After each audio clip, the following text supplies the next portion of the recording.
Hey guys, I'm Comire. This is Start and Select and Pokkén Tournament DX has come to Nintendo Switch. Guess we won't be needing this anymore. But wait. Pokkén Tournament's main feature is online multiplayer. Online multiplayer needs servers, and servers eventually get shut down. So what does that mean for the game you already paid for? I think that's something we should talk about, don't you?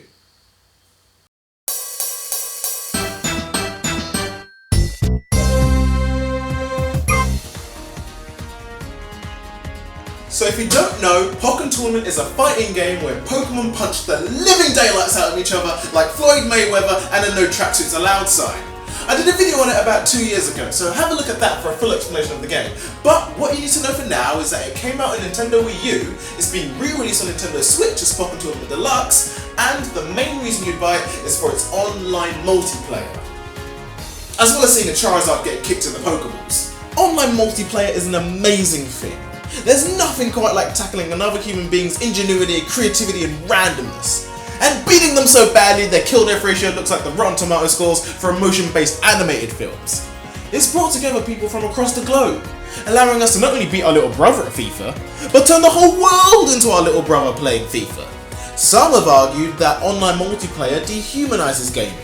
When you take away the ability to look in someone's eyes and substitute a person with thoughts and feelings for a screen name and avatar, well then it becomes a lot easier to give in to darker parts of ourselves and say hurtful things on occasion.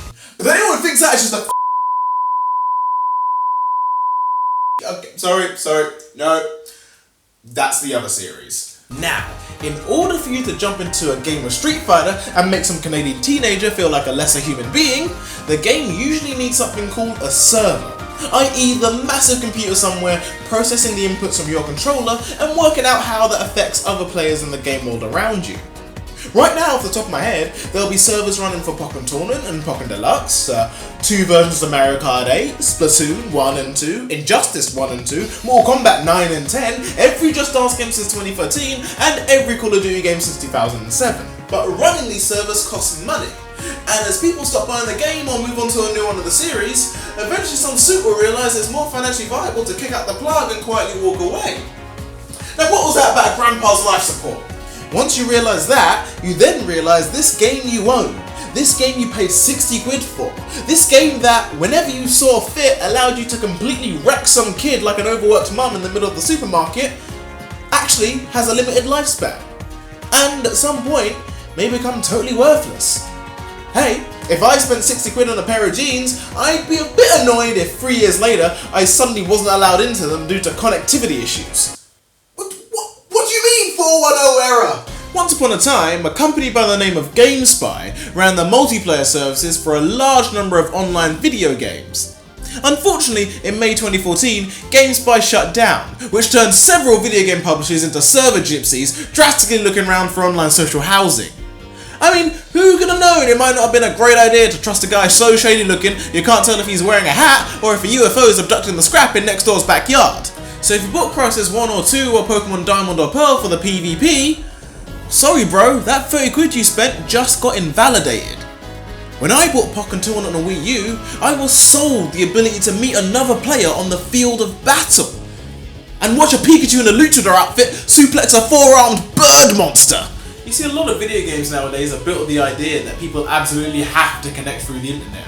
Even games that wouldn't necessarily need online multiplayer just have it thrown in there. I mean, Tetris is a single player game last time I checked. Why am I playing with some kid in Paraguay? Over the years, people that were once childhood Nintendo fans have moved away due to Nintendo's stricter online practices. People love Team Deathmatch so much, they basically swore off Mario until they could shoot a gun with someone playing as Luigi.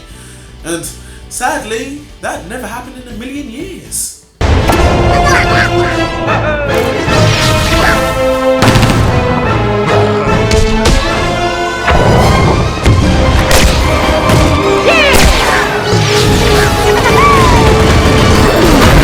One way to maintain a game's value beyond online multiplayer is to make sure it has local multiplayer. Smash Bros has always been about getting a couple buddies in a room with a few controllers and playing till the sun comes up. As much as Mario Kart's about getting a blue shell, tossing it carefree, hitting your mate and him losing 7 places before the finish line.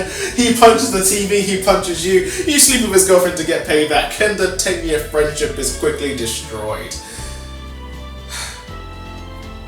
I mean, if you're watching Sean, I'm sorry, if I could take it back I would.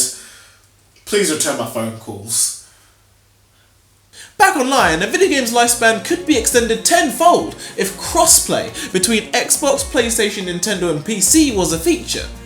Maintaining 4 locked servers of only 20 or so people, each of them running around with a twister mat looking for someone to play with, isn't a great look.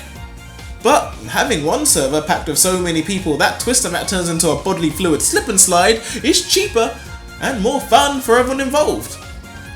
But you might potentially keep online multiplayer alive with some creative networking.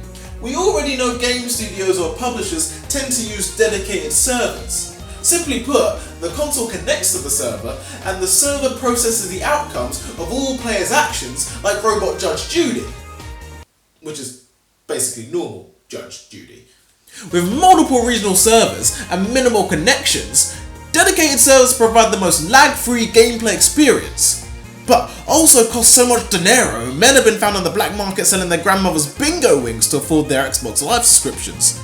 Sometimes games may use a client-host system, where one console in the group becomes the server and all other consoles connect to them.